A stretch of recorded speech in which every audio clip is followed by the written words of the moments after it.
everybody. Welcome to Fun on Weekdays podcast. For those of you who don't know me, my name is Jenna, and I'll be guiding you through the next 30 to 40 minutes of today's episode. Before we get started, is today anyone's first episode? If you guys can't tell, this is my instructor voice. So you probably already read the title for this episode. I'm talking all about my experience going through fitness instructor training. It's a lot of words. Wow. Because I finally bit the bullet, made the decision to just jump head first and go through training to become a barre instructor. And you may be wondering, wait, what? I thought you said you were going to be a Pilates instructor months ago. And I was. Turned out that was not for me. There's a whole story to it. And before I get into today's episode all about just fitness instructor journey, I wanted to share just some quick life updates. Number one, addressing the elephant in the room. I am orange as hell today because I went to the CMT Awards last night and I did a little self-tanning. I have not self-tanned in probably like 6 months. I don't know. I've been ditching the self-tanner lately. Alex Cooper has been inspiring me. I just feel like sometimes when I self-tan, I look really dirty and it ages me and then it doesn't make my makeup look as good.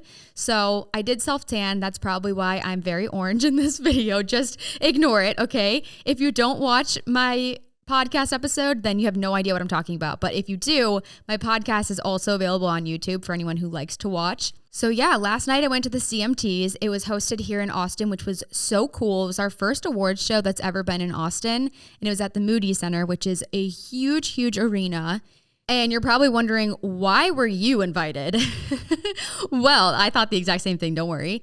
Paramount Plus and Walmart Plus invited me and Connor as kind of like, I don't even know. They just invited us. And so the CMTs was partly sponsored by Paramount and Walmart, and they got to send people that they wanted to. So they picked us. And yeah, we walked the red carpet, which was actually green/teal. And it was insane. Like I've never seen anything like it. Right before, so basically you go into the Moody Center and everything is blocked off for production. There's a bunch of curtains everywhere and it's crazy. It seems like it's like a movie set. So anyways, we go through the red carpet and we see Carrie Underwood walk through the crowd of people.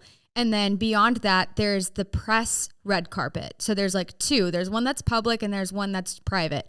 And so the red carpet was actually inside, which was really weird. I was not expecting that. I thought it was going to be outdoors. I've only ever pictured the red carpet as like at the Grammys or the Oscars or something. So it was inside and we wait in line for the photographers or for the press or honestly, I have no idea who's in charge of it. They call you in there. And so before you go, they put your name on this postcard. The photographers or the paparazzi, whatever you want to call them, they take a photo of the name cards.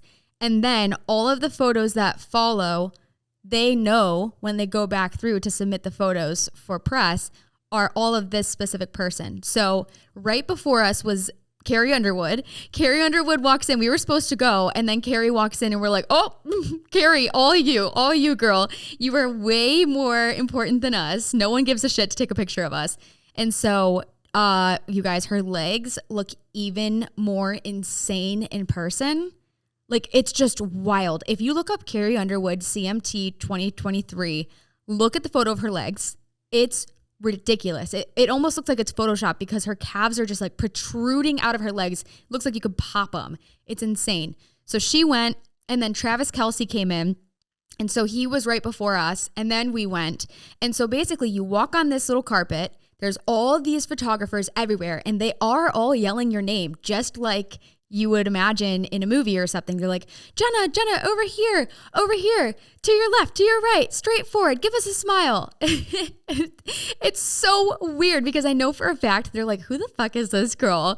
Who is this girl and her boyfriend? Like, you know, I'm not going to sell myself short. Actually, I was invited there. I'm very proud of myself. That was a really cool opportunity.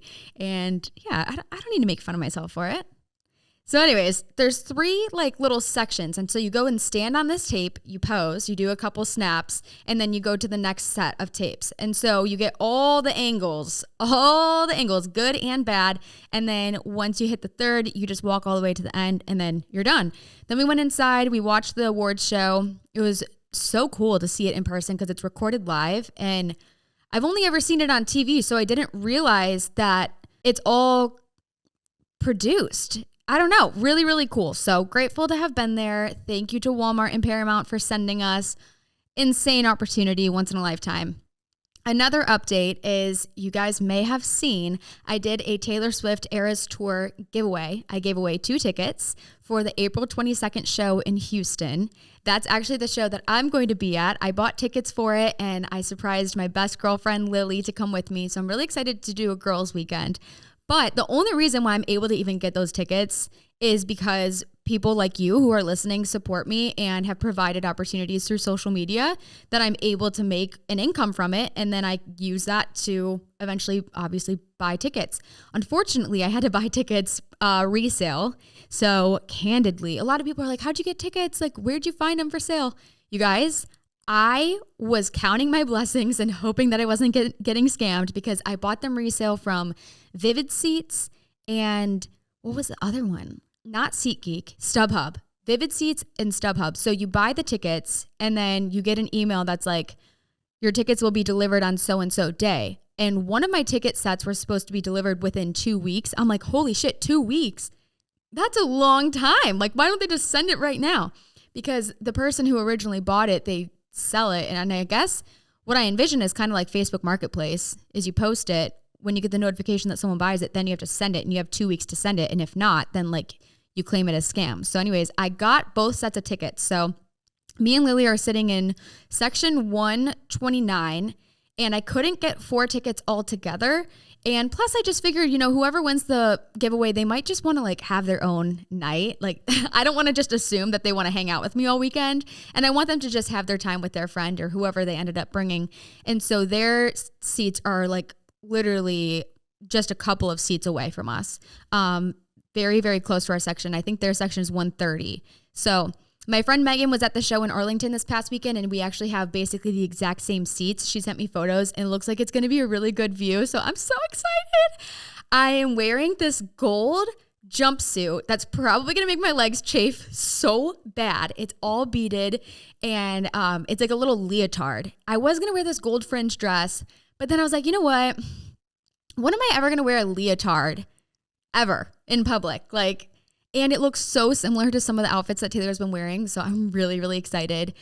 Sherry Hill was so kind to let me borrow it. They dressed me for the CMT Awards. And while I was there, we made all these TikToks with Taylor Swift inspired outfits. And they're like, you have to take the jumpsuit. And if you don't take it, like, we're not letting you borrow anything else to wear because you have to wear this.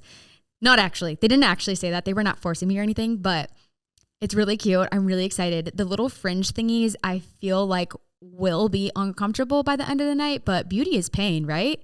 Speaking of, most of the feedback that I've gotten so far, at least the advice, which I'm sure you guys already know too, is that you should not wear heels because people have been getting to these shows at like 7:30 a.m. There was a TikTok that I saw of these girls who were sitting on the lawn at 7:30 waiting for the merch booth to open, and the show doesn't go on until like I think 8 o'clock. So you're just sitting there for 12 freaking hours. They were so committed to the merch.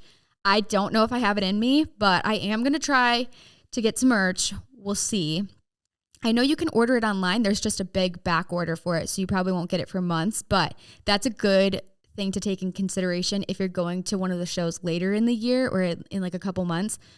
I would pre-order the merch now to try and get it shipped by the time you go to the concert. So I'm really excited for that. The girl who won the giveaway, her name is Jolie. And so the way it worked basically was when I decided I wanted to do a giveaway, I don't know if you guys know this, I made a TikTok about it, but you have to basically claim anything over the value of $600 as an income. So anybody who goes on a game show and they win a car or a new kitchen table or something, if it exceeds $600, they have to pay taxes on that. So obviously the tickets were very expensive and they were around like $2,800 for the 2 of them. And then the hotel that I got was $800 for the 2 nights. So the overall total of the prize was like $3,600. And I know what you're thinking. Some people are like, well, why would you have to claim that as income if you could technically just write it off as a gift? The thing about that, and I've done so much research about giveaways, is that when there is a chance, quote unquote, of winning the prize, it's then considered a giveaway. If the gift is just given to one person directly with no chance of any other people getting it, then it could be a gift. So like if I wanted to give my sister tickets to Taylor Swift, she would not need to claim them as income. Also too, like from an employer, or not employer, but also from a brand standpoint, I would like file this in my taxes, of course. So I would then send this 1099 or whatever it's called to the person who won to then basically say that like I spent this as an expense for my taxes at the end of the year. Now, I was going back and forth with my managers at J1S because they helped me with all of this. They're like, we really need to create a whole rules and regulation page with lawyers to explicitly say all of the detailed rules because Taylor Swift fans are insane. And so if there was any type of loophole, I am pretty confident that somebody would try and find it with a lack of rules and regulations. So I wanted to just cover all bases and make sure that I was good. So all of the rules were online. So I'm talking to J1S because I at first did not understand the idea of why you have to pay taxes on it, but it's technically considered an income anyways. I'm like, what if I just send them the money that they would then pay for the taxes on the prize? And they're like, yeah, you can do that. But it gets to a certain point where like it's just a continuous circle because if the tax amount that you sent them is greater than $600, then they would have to pay taxes on the $600. Do you get what I'm saying? It's just a continuous loop. So that was something interesting that I learned recently. And now you guys just learned it as well. But it makes sense when Mr. Beast does these huge giveaways on YouTube and stuff, or people win giveaways on game shows. Sometimes they just end up selling the thing because you can't afford the taxes on it. Like you have to pay even though it's technically free. So that's what I am doing is I'm paying the taxes for it, but there is going to be a portion that I actually can't cover because it's just one continuous loop. But the rules for the giveaway was A, follow me and my podcast on Instagram and then just sign up for the newsletter. Like 3 simple things. I've seen so many giveaways before where it's like, follow these 50 accounts, like the past 10 photos, comment, blah, blah, blah, blah, blah. And there's like so many rules, but I don't really know how people are actually tracking that because when it comes to picking a winner, you use an automated generator thing. And you can only select so many different credentials. So unless you're going through it manually to see if people actually did the things that you needed them to, it's just really hard. So we used a generator. We select the credentials, which is just following and a comment. And then from there, it spit out the name Jolie and her profile. So then I go to message her. I say, hey, what is the email that you signed up for the newsletter? Because I have the newsletter on a timestamp. So they had to have signed up for the newsletter before midnight the day before. And she sends me her email, look it up. She was already signed up for the newsletter, which was really cool. It was not a requirement that whoever won had to be like a longtime follower. I knew there were going to be people who just followed because they wanted to win something, which was really not the point of it. Like the point of the giveaway was not to gain followers, but in order to win a giveaway, you have to have some type of credentials. So following someone is definitely the easiest thing to track. So I FaceTimed Jolie. She already knew it was coming and I recorded that and I learned more about her. She's 21. She lives in Florida. She goes to FSU. She's a student and she's bringing her sister to the concert for the girls' weekend. So I'm really excited to meet her. And if you guys didn't win this giveaway, don't lose hope because I am planning to do another one, but I don't want to give away too many details. So just stay tuned, keep an eye out in the newsletter. And if you're not subscribed to the newsletter yet, go subscribe to it. I try to keep it very like uplifting and motivating each week. There's a blog topic and something fun for you to do. There's new episode links. Sometimes we have exclusive discounts in there. We also upload all of our ticket sales to the newsletter first for any Fun on Weekdays events. So you get first access to the events because sometimes they go really, really quick. And this was my best solution to making sure that people who are like truly, invested in Fun on Weekdays get their first round. So our next event is a winery tour in Austin. It'll be 50 girls and you're going to go to 3 wineries. There's charcuterie. There's 3 3 wineries. Oh, and you do 3 tastings. And there's like 5 wines per tasting. So that's a little crazy. Transportation is included. Gratuity is included. All the things. So I'm really excited for that. Unfortunately, I won't be there because I'll be in Houston. But this is the first event that we're going to do and just kind of like organize it for other people to come to. So we'll see how that goes. And yeah, more events in the future. So keep an eye out on the newsletter for those tickets. You guys know that TikTok sound that's like, no sleep, bus, to the club, another club, party. That I feel like is Macy's, but with sales. So we just finished up the Macy's VIP sale on April 2nd, and they're like, don't worry, we got you. We're going to start another one 2 days later. So right now is the Macy's Great Shoe Sale, which is probably my favorite sale of the entire year. I'm a sucker for shoes, always been a shoe gal, and you can get 40% off. 40% off of 2 or more pairs of shoes, and you still get 30% off of 1 pair of shoes. They have all your favorite brands, including Steve Madden, Dolce Vita, Vince Camuto, Reebok, and so many more. So go shop your favorite shoes right now at Macy's.com and find my favorites at Macy's.com/FOW. All right, now let's get into barre teacher training. This is what most of you are here to listen to anyways. So let me tell the backstory of how I got interested in becoming an instructor. When I was in college, I was working out because it was such a chore to me. I didn't really enjoy it, mainly because I was never confident in what I was doing. Like I would go to the gym and I would step on the Stairmaster, the elliptical, the treadmill, or like get on the weighted machines, and I had no idea what I was doing. And so I just kind of went because I felt like I needed to. And it wasn't until when I moved to Austin that I was introduced to fitness classes.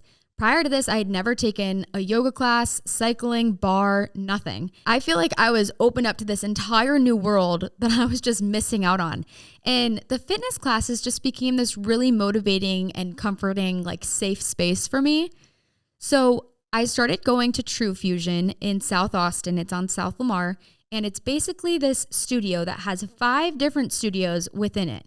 So when you think about like SoulCycle or Solid Core, those places are very focused specifically on cycling or specifically on Pilates.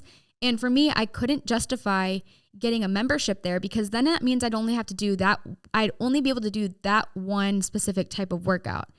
So True Fusion, I loved because they have these 5 different studios and there's a ton of different classes going on. So they have cycling, barre, yoga, Pilates, kickboxing, kettle booty, dance classes. I mean, they have pretty much everything under the sun all in one studio.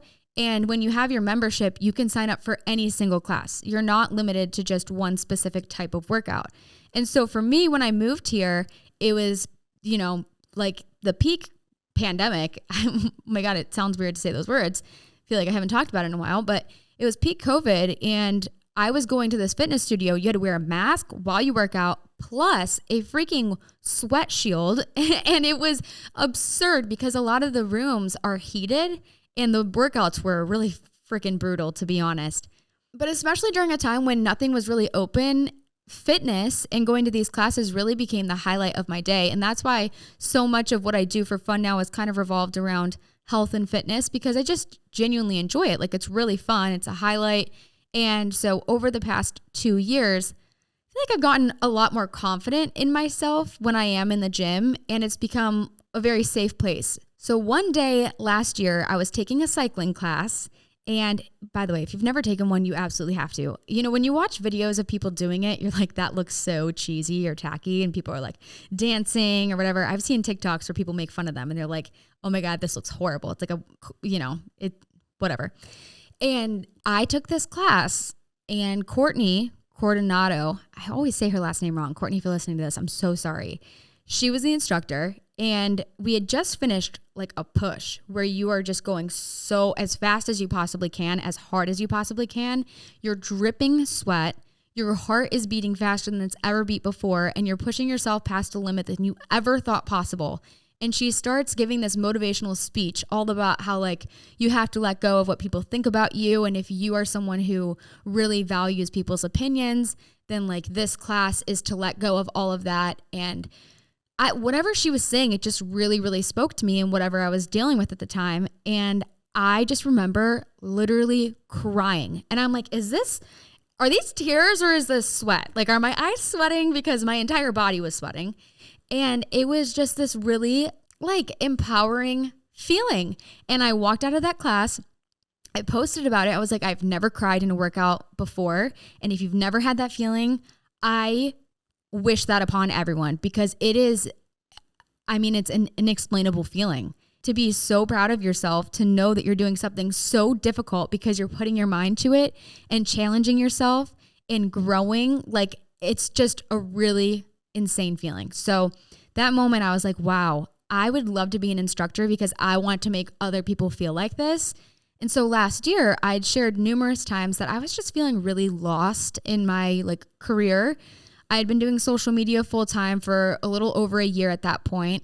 I had been going back to back to back with events, and I feel like I lost my sense of purpose with it.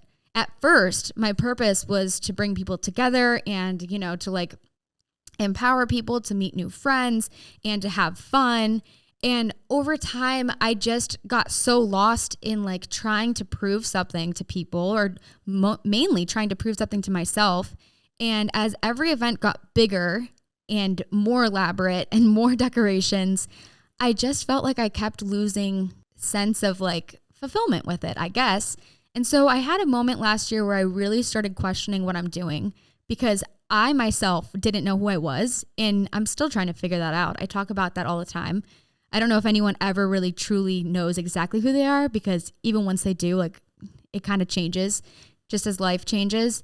But it was August last year that I was like, I don't know, I think I need some type of change, because my full-time job is social media. It's the podcast. And after a bit of time, it gets easy to get absorbed with your online personality and to feel a little bit materialistic and, you know, just selfish. And so I wanted to have a break from just doing social media and focusing entirely on it, to focus on something else that I'm passionate about. But I just honestly had no idea where to start. So I started thinking to myself, okay, what do I enjoy? And there were three main things. There was makeup. I've always loved makeup. There was bridal. That's what I wanted to do before I, graduated college and before I ended up at TikTok. And fitness. But fitness, I kind of rolled out immediately, or at least sooner than the others, because I was like, I'm not fit enough. I'm not skinny enough. I'm not cut out to be a trainer, because in my mind, I just didn't think that I was good enough. And I was comparing myself to other people. And so I don't know. I think I was really hindered by that opinion of myself to really go full force with it.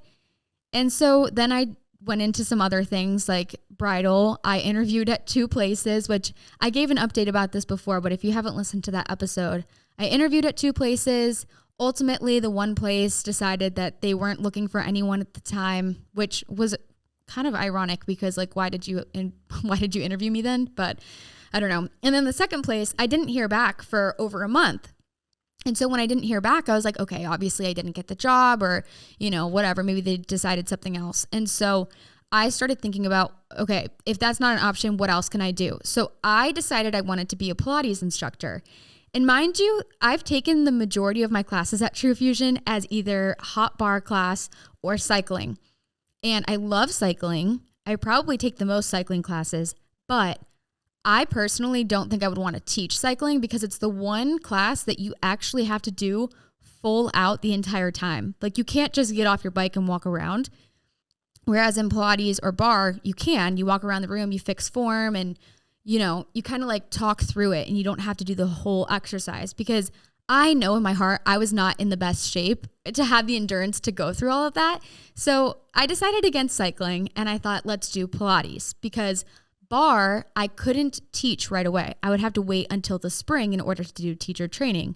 And Pilates, I could start training basically right away. Something about me is I don't like to wait. I'm super impatient. And if I make a decision that I want to do something, I have to do it like right away. Otherwise, I have way too much time to overthink it and doubt myself, and then pull back and just decide against it. I really, really fixate on ideas. And then if I don't see it through almost immediately, it's like, it's that much harder for me to get the motivation to retry, because I kind of get in my head where I'm like disappointed in myself, which is really not the best mindset to have. Like, I shouldn't be disappointed if I don't do something in 2 days. You have to give yourself patience and grace to follow through with things. And so I decided I wanted to do Pilates. And before I could start training, they wanted me to take 10 additional classes, because remember what I said, I didn't take that many Pilates classes at True Fusion.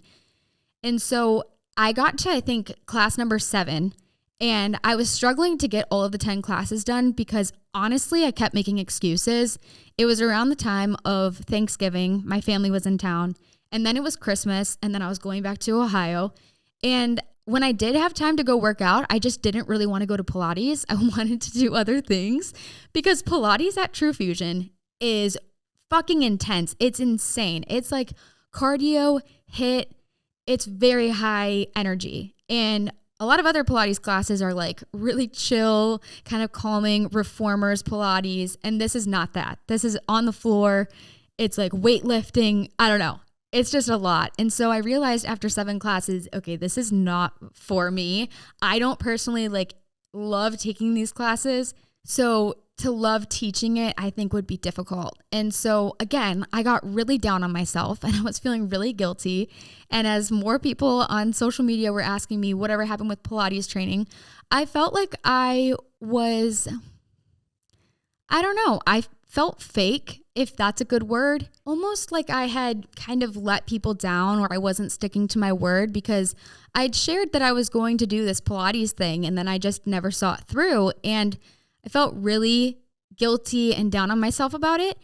But in the meantime, I decided to hire 2 girls. So Gabby and Hallie are now my full-time girls at the office. We work here Monday through Friday around like 10 a.m. to 5, sometimes 6. It really just depends on the day, sometimes earlier.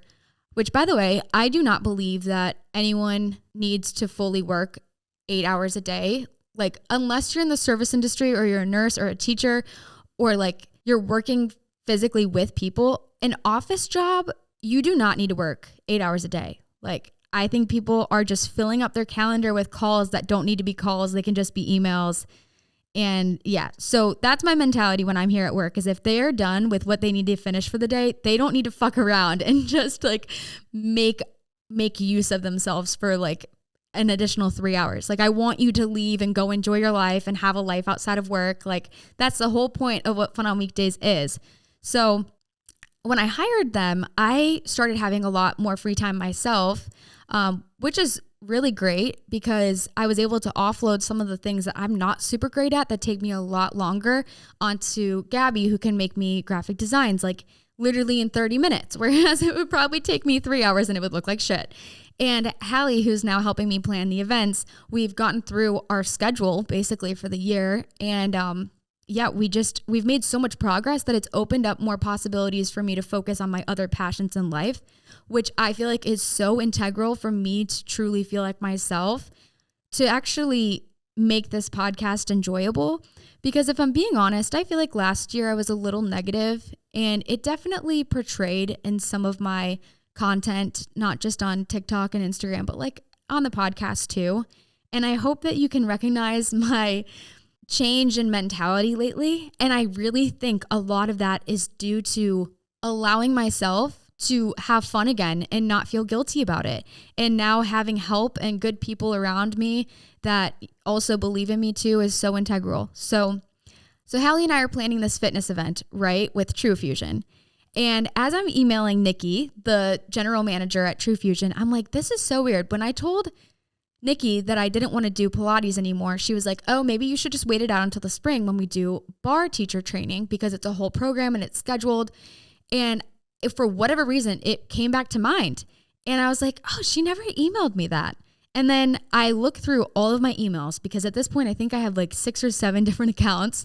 I send all of my spam to the other accounts, but she did actually email my one personal account that I always just forget that I have. I have like one account that is legit just personal. There's no business brands in there. There's no email subscriptions or anything. It's just only people who have ever gotten it from me. And I look at it, and lo and behold, I am not kidding you guys. It was March 24th when I opened the email. And guess what?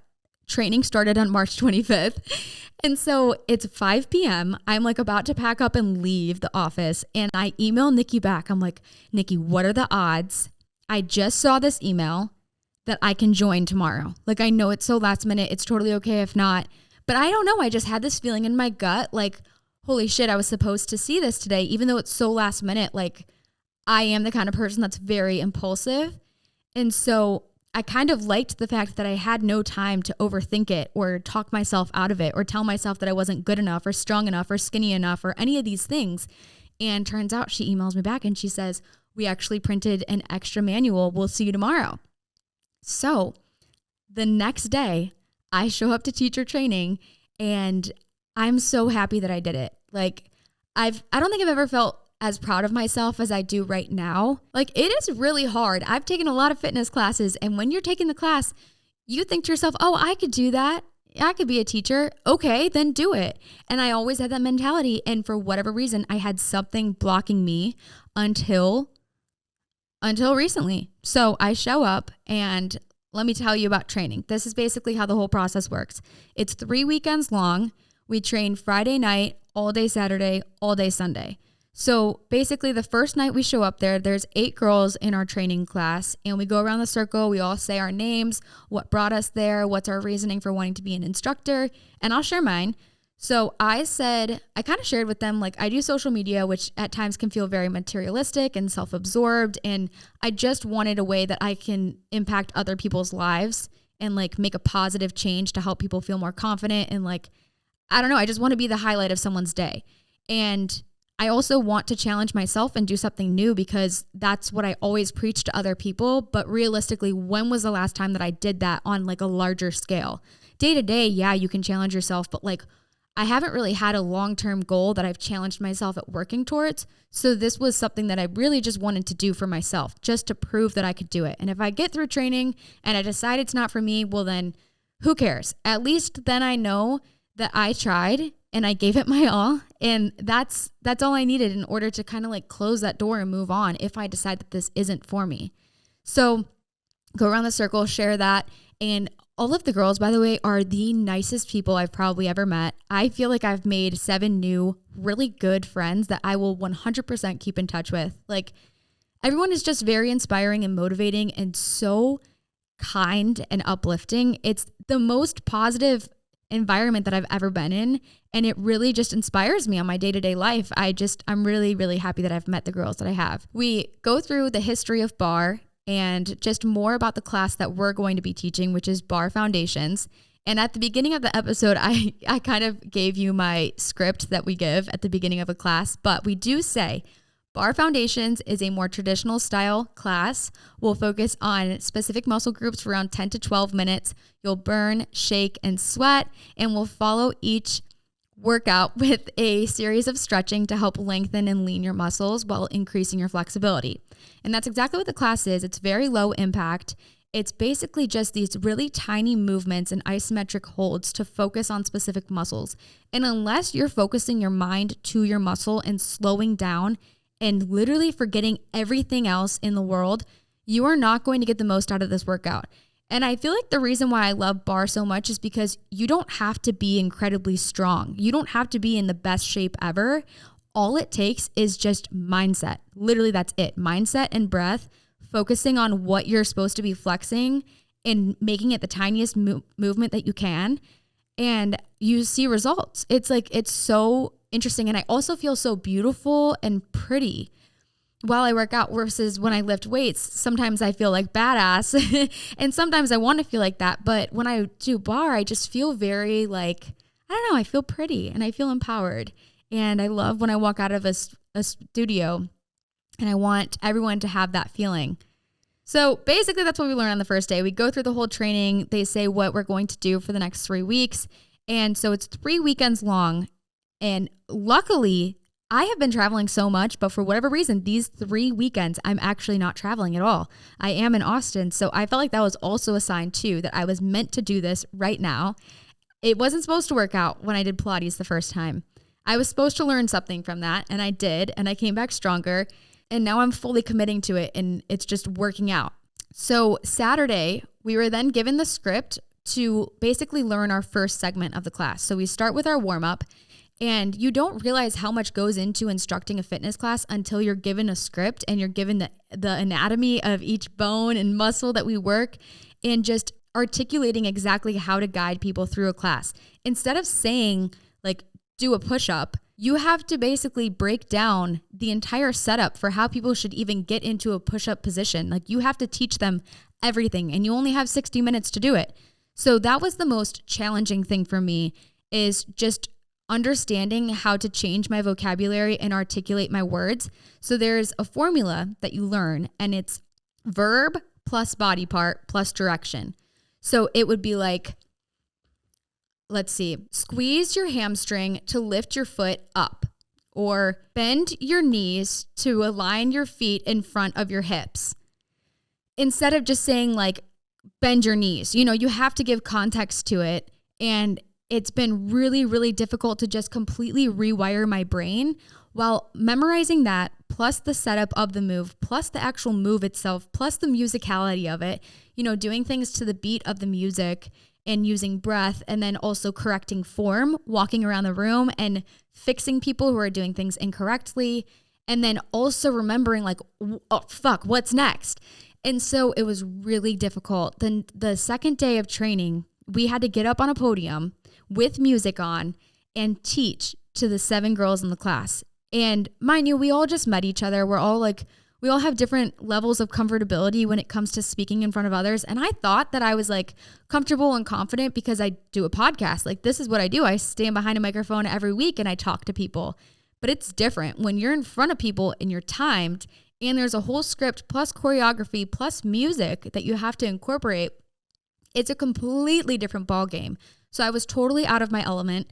I felt very insecure. Some of the other girls were just crushing it. And it's easy to get in your head and think, oh my God, I'm not as good as them. I don't want to get up there. I'm going to embarrass myself.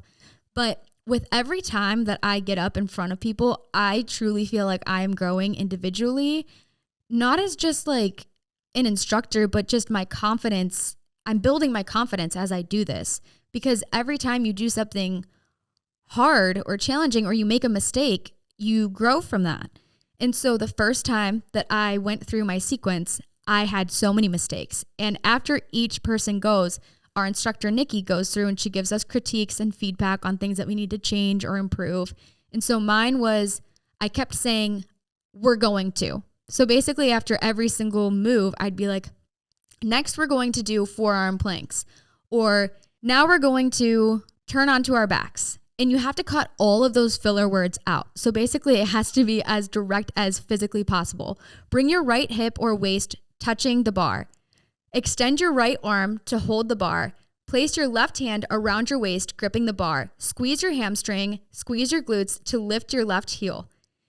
I'm not kidding. Like, even just to learn that has been so freaking hard. The next time you guys are in a fitness class, pay attention to how the instructor articulates all of the movements, because it is like an art in itself. And I never appreciated it, because when you're in class, you're just focusing on yourself. Like, you're only really listening to the instructor if you feel like you're doing something wrong or you're looking for guidance or something doesn't feel right. Then you start being more present. But now, wow, to just pay attention to how much they move around the room and they make these changes and they keep the pace of the room. Plus they're giving everyone energy and motivation. It's really, really inspiring. So that was probably the number one mistake that I've had so far, is just, not saying things correctly. Second mistake is not practicing. We are given the sequence and the script that night, and then you have the night and the very first of the morning to learn it and then teach it to everyone again. So it's not a lot of time. We leave the studio around like 6:30 on Saturday, and then we're back up on Sunday at 1 p.m. So you have like the night and then you have the morning to practice, which is good. We do have a little bit of time, but you're so physically tired that I slept as soon as I got home on the first weekend. I didn't practice like literally at all. And the next morning, it was almost like I didn't have enough time to practice yet. So I got up there to do my next segment, which was arms. And I was so flustered. The music wasn't working. I was not comfortable with the music at all. I didn't know the beat. and I had to restart like 3 times. So my music restarted twice. And then I was like, I'm so thrown off by this. Can someone else please go? Someone else goes. I, gather myself. I'm like talking through my script again, and I get up to do it a 3rd time. And it wasn't perfect by any means. I definitely had a lot of mistakes. I still said we're going to. I said now. I said a lot of verbal tics that we're not supposed to say. And I'm not perfect at all. And so to not be perfect at something has been really helpful, to just grow and give yourself grace and like not feel bad about it, because we're in an environment where we're all learning something new and challenging ourselves and being out of our comfort zone, and you shouldn't be embarrassed. So my second biggest mistake is not doing enough homework. 3rd is just not fueling myself. I've been trying to sleep more, but I've been going to bed so late because I'm like stressed that I need to stay up and learn this, and then I don't go to bed early, and then, I just need to sleep more and drink more water and eat a little bit more. So those are my biggest challenges. So like I said, it's a 3-weekend program, Friday, Saturday, Sunday, and it's 9 full days of training. So essentially you go through each segment of class and you only teach it once, and then you never teach it again. So it's crazy. If you don't continue to do the work outside of the studio, you're going to forget everything that you already learned. Like last week we learned warm up, arms, and legs. And this week we're already on to glutes and abs, and then the cool down and stretching. And so if I don't keep up with it, I'm just going to completely forget everything. Every time I'm in the car or I'm in the shower, I put on the playlist and I say it out loud to myself. And the more that I practice, the more comfortable I get. But you really find growth every time you get up in front of people, because that's when you have all the other factors of, people watching you. It's just different when you're in front of people. After the 9 days, you then have 2 weeks basically to test out.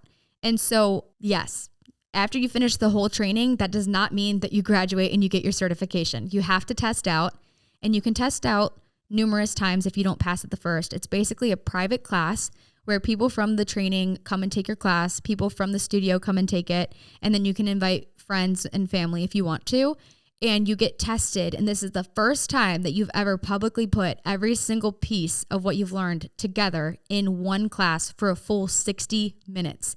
And you're not supposed to use your script. You're not supposed to use your book. You can, but like ultimately they're basing whether you pass or not on whether they're confident that you could get in front of a public class tomorrow that people are like paying to be at, and you would put on like a great class. So I'm really nervous for that day to come. I'm feeling a lot better now. Second weekend, I'm feeling a lot more tired than the first. Like the first weekend, you go into it with really high hopes and high energy, and you're just on top of the world because you're excited for something new. The second weekend, I think it really starts to hit where you're like, oh my God, I'm physically and mentally exhausted. When I get home from this, I don't want to focus on it anymore. I have other things going on in life. Like I'm trying to see my friends. I'm trying to be in a relationship. I'm trying to take care of my dog. I'm also trying to take care of myself while also being, focused at work. And so it's been a lot for sure the second weekend, but I'm feeling a lot better now. So this upcoming weekend will be my last, and then I'll have to test out. And so once you test out, here's the thing, is you don't automatically become an instructor at the studio. You would get your certification, and then you can go and teach anywhere that would accept just a general certification. Some studios, you have to have the specific certification. But I think technically I could go and teach at like Equinox or Castle Hills, another gym here, or like a country club. And if I wanted to teach at True Fusion, which I personally do, you have to audition and then be accepted. And once you audition, if you are accepted, you only become a sub. You don't just automatically get your own time on the calendar. Like you have to work for that. So as a sub, you have to just pick up classes whenever there's last minute cancellations. And so you don't have the freedom of your own schedule necessarily. You just have to kind of do it whenever it fits. And True Fusion is so booked up right now. It's like you're on a wait list to get into barre class for over a week. And so there's not even really any time on the schedule to create other classes because every single room is just booked all the time. Usually you can get into the class, like people always drop out, but that is one thing. If you're thinking about becoming a fitness instructor, is it's not necessarily the most reliable because you're not guaranteed to actually become an instructor just because you go through training. And that's one thing that I've had to tell myself is that this is not going to be handed to me like in any way. I have to work for this. And if I don't work for it, A, it's going to show and I'm going to flop during my test out. And B, I'm just never going to see it through. Nothing's ever going to come of this unless I work for it and I make it happen. And that is one of my mottos that I say all the freaking time is whatever you want in life, you go and make it happen. And you are the one thing that's standing in the way of doing exactly that. And so this has been a test to myself to just prove that like, okay, I can do it. Nothing is getting in my way. It's just myself. It's just the voices in my head. It's just my mentality, just my work ethic. And I just need to focus so hard on this because the reward it's so close. I can feel it in my fingertips. I'm so close. Don't back out now, no matter how tired I am. A lot of people have messaged me and they've said, oh my God, I'm so inspired by this. Like, I love how you're just going after whatever it is you want. And I have to acknowledge the fact that I'm so privileged to be able to do that. A lot of people don't have the freedom in their schedule to just give up 3 weekends to go and become a barre instructor just because they want to. A lot of people don't have the money in order to pay for classes in order to get their certification. And I just want to say that I'm very grateful that social media has allowed me the flexibility in order to do that. I also know that doing this is not going to be a full-time job for me. And just like many people, you have to have a full-time career in order to support this as a hobby. Because here's where we get into the financials that everyone wants to know. The training, it was a $599 deposit that you hold in order to place your hold in the training program, which because I did it a day before, I had to do everything up front. You have to pay for everything before the first day of training. Now you can split it up over time. If you want like 3 months in order to pay for it in increments, you can. But the actual class itself, training, was $1,599. So grand total is $2,200. And once you graduate and you become an instructor, at least at this studio, you start off by making $35 per class that you instruct. So let's just do some basic math, you guys. $2,200 divided by $35 is, I think, like 62 classes. So there's 52 weeks in a year. In order to make your money back and just break even so you're not out money, you would have to teach 1 class a week. And like I said, if you're a sub, you don't have the flexibility to just pick up 1 class a week because you don't know if you're going to even have 1 class a week where there is a cancellation. So that is a downfall. 100% is the lack of stability with it, I guess. And another downfall is that, like, in order to make a livable income from it, you would have to work at the studio full time as a salaried employee, and you wouldn't just be an instructor. You'd probably have to have some type of managerial role or something. I actually don't know. I know Nikki, the girl who's our trainer, she is a full-time employee, but she also runs the training programs. She manages the entire studio, and she's an instructor. She teaches multiple classes a week, but the classes itself, you don't get paid a lot of money to do. And so most people who are fitness instructors are just doing it solely because it is a passion of theirs, and it's because it's something that is fulfilling and impactful to, you know, help other people fall in love with fitness and just be a highlight of their day. So the cost is probably one of the most hindering things for why people don't get into being an instructor, is because it's just a lot of money with no guarantee. You can pay $2,200, you can get through training, you can finish all classes. It doesn't mean you're going to be an instructor. It doesn't mean you're going to be hired. It doesn't mean you're going to start teaching in 3 weeks. And unless you are continuously practicing, if you get your certification and then it's 2 months go by and you're trying to audition for a place, like, if you're not continuously practicing outside of the studio, you're just going to forget everything that you learned. Like, you have to keep up with it. So it's a huge time commitment and a huge mental commitment as well, because anytime I'm doing anything now, barre is like in the forefront of my mind. It's honestly really distracting. And I'm hoping that, like, once this is over, I can have a little bit of peace of mind and stop being so anxious. But overall, I am so glad that I did this. Like, I'm challenging myself in a way that I never have before. And I know a lot of people that follow me have considered trying something like this, and whether it's being a fitness instructor or something entirely different, I just want to encourage you and remind you that, like, you literally can. You need to take yourself out of the equation, stop being your own roadblock, and just put your mind to it. Don't overthink it. Don't doubt yourself. Just say fuck it and do it. So my fun weekday activity for you guys is to find a barre studio near you and go and take a class. If you've never taken a barre class, it's such a beautiful workout and it's really, really freaking hard. So I hope you guys enjoyed, and that's the end of today's episode. Next week, we have another guest episode. We have Kate Snedeker. She is the founder of Gray for Glioblastoma. She talks all about the nonprofit that she started for her dad and how influencers like Alex Earl have just really highlighted her nonprofit. And so really great uplifting episode for next week. And I'll talk to you guys next Tuesday. Bye.